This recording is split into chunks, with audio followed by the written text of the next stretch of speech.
Hello বন্ধুরা, তো আজকে আমি এসেছি আবার। তো কী নিয়ে এসেছি দেখো, পাম্পকিনের ফুল। আর এখানে ফুলটাকে এইভাবে করে ঠিকঠাক করে রেখেছি। তো এইভাবে করে আমি বড়া বানাবো। পিঠালি রেডি করে নিয়েছি। এই যে তেল আমার গরম হয়ে যাচ্ছে। তারপরে আমি এখানে কি বানিয়েছি দেখো,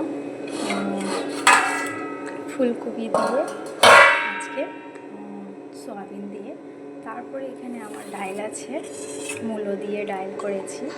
আর এখানে আছে আমার